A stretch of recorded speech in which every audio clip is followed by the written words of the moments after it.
Aprendizagem colaborativa e criativa no ensino instrumental.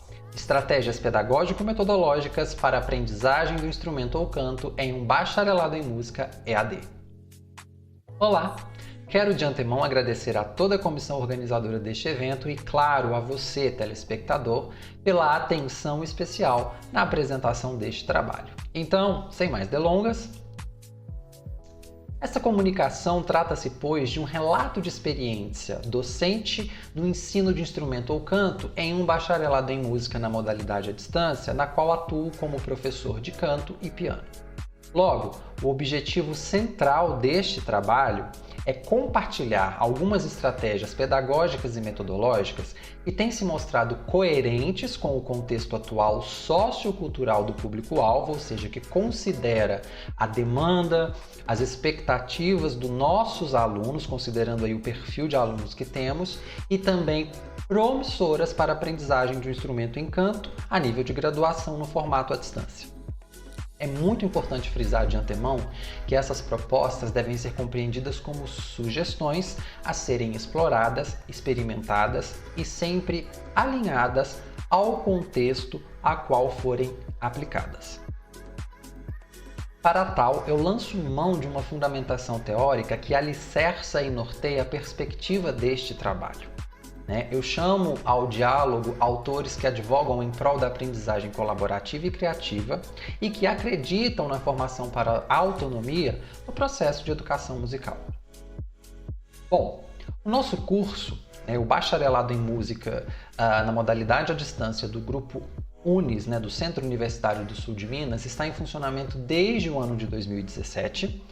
E foi este ano de 2022 credenciado, aprovado e reconhecido pelo MEC com nota 5. Ele é estruturado por disciplinas práticas, teóricas, por estágios e atividades extensionistas e extracurriculares. Acontece num sistema modular, que é parecido com o sistema bimestral, ou seja, cada módulo dura cerca de 2 meses e meio, totalizando 4 módulos ao longo do ano letivo. O nosso ambiente virtual de aprendizagem é bastante intuitivo e simples, então isso viabiliza, facilita o manuseio pelos alunos durante o seu processo de formação. O material didático que nós disponibilizamos dentro desse ambiente virtual de aprendizagem é o Guia de Estudos, que é basicamente uma apostila que contém os conteúdos que vão ser trabalhados em cada disciplina, web-aulas previamente gravadas pelo professor autor da disciplina e também aulas ao vivo semanalmente com o professor que vai orientar os alunos durante aquela disciplina em cada módulo. O mesmo acontece para as aulas de instrumento. Os alunos têm aula semanal diretamente com professores específicos de cada instrumento que é oferecido dentro do curso. Bom, a perspectiva da aprendizagem colaborativa, a qual eu me inspiro para falar sobre, é essa ideia de um trabalho, do desenvolvimento de um trabalho em equipe, de um processo que é construído no coletivo. Traz essa responsabilidade de desenvolver e estimular um pensamento crítico, reflexivo, tem esse espaço aí para o diálogo e reflexões, dos achados, dos acontecidos durante o processo e, portanto, são uma ferramenta relevante, inclusive, para estimular a criatividade e a inovação. Já no que tange à aprendizagem criativa, ela é caracterizada justamente pela criatividade e por um compromisso com o desenvolvimento pessoal e cultural das pessoas que estão envolvidas. É uma forma de levar aquilo que o aluno ou que aluno e professor tem na cabeça a uma prática efetiva. Então nós vamos ter sempre essa ideia de estimular criações, mas eu gosto de ressaltar que estimular essas criações não de forma totalmente livre, mas guiadas e orientadas, sustentadas aí por todos os conhecimentos teóricos, históricos, estéticos de cada época, de cada estilo, que é muito importante, né?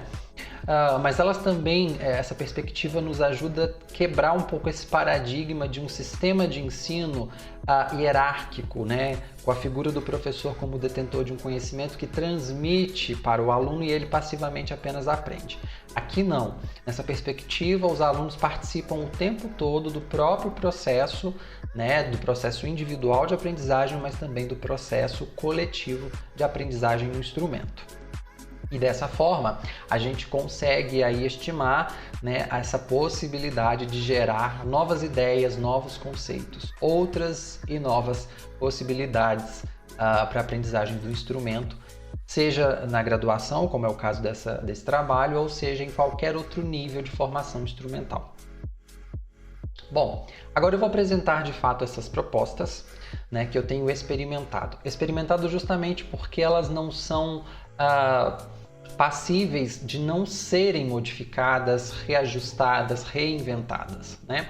Eu gosto de trabalhar com essa ideia de experimentação justamente porque cada perfil de aluno, cada grupo de alunos, né, cada módulo nós temos aí especificidades ao qual precisamos olhar e dar atenção.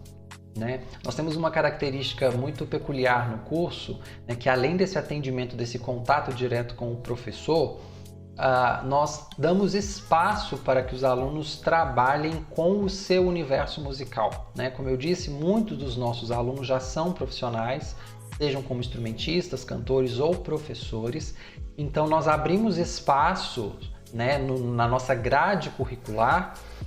Temos, claro, um programa de ensino estruturado, mas nós abrimos espaço para que o aluno trabalhe com o seu contexto, com o seu universo musical. Então, por exemplo, se um aluno de canto ele atua fortemente na sua igreja, na música gospel, nós damos espaço para que ele trabalhe esse repertório, claro, em momentos específicos, mas é importante essa valorização da trajetória e do fazer musical cotidiano, né, concreto, real e prático que esse aluno realiza. Bom, eu organizo esses alunos do curso em grupos, né, respectivamente por módulo, né, módulo 1, módulo 2, instrumento 1, 2, 3, e por gêneros, porque nós temos alunos de piano e teclado popular e temos alunos de piano erudito. Né? O canto já é mais abrangente, isso porque a maioria dos nossos alunos, eu posso dizer aí que mais de 98% dos nossos alunos estão se formando em canto na perspectiva popular, tá? Mas a gente abraça uma formação que, como eu disse, atenda às especificidades, né, ou pelo menos procure atender da melhor forma possível às especificidades dos nossos alunos. Eles recebem orientações nas aulas em grupo, né, que é o foco aqui do olhar dessa comunicação, mas é possível também, e eu realizo bastante esses atendimentos individuais, né, que nós combinamos aí no decorrer do módulo, a depender da necessidade, que vão acontecer tanto por aulas ao vivo, por via Skype ou via Zoom, Google Meet, quanto por pequenos vídeos, né? Nós chamamos de vídeos pílula, porque são vídeos curtos, né? Para que esses alunos possam assistir e estudar com esses vídeos ao longo aí da sua rotina, da sua semana de estudos, né? E nesses vídeos eu trabalho com essas orientações, correções, né? Às vezes eu mostro um dedilhado que ficou errado ou como você tem que trabalhar um ajuste vocal para determinado som, enfim, são orientações mais diretas sobre o estudo do repertório. Então, nós temos atividades síncronas e assíncronas, tá? Mas o mais interessante que tem acontecido e que eu tenho observado são as aulas em masterclass, né? Ou seja, os alunos eles estão organizados em grupos e um ou dois alunos cantam ou tocam o que estão estudando, né? Com base nos conteúdos que a gente vem trabalhando. E aí eu já abro, né, o diálogo para os colegas darem suas contribuições, suas impressões, que vão desde questões de o que sentiram, quais as emoções foram provocadas e inclusive aspectos técnicos, né? O que pode ser trabalhado, olha, você fez assim, eu teria feito assim, que legal essa construção que você fez, esse dedilhado ou esse fraseado, enfim. O diálogo é muito importante justamente para que eles colaborem uns com os outros, né? E é claro, eu sempre estimulo trabalhos em grupos de forma virtual, porque você tem uma das coisas que a pandemia mostrou para a gente aí nesses 2 últimos anos, foi que o ensino à distância ele tem ferramentas que viabilizam inclusive a prática musical em conjunto, claro que previamente gravadas e editadas até o momento aqui no nosso país.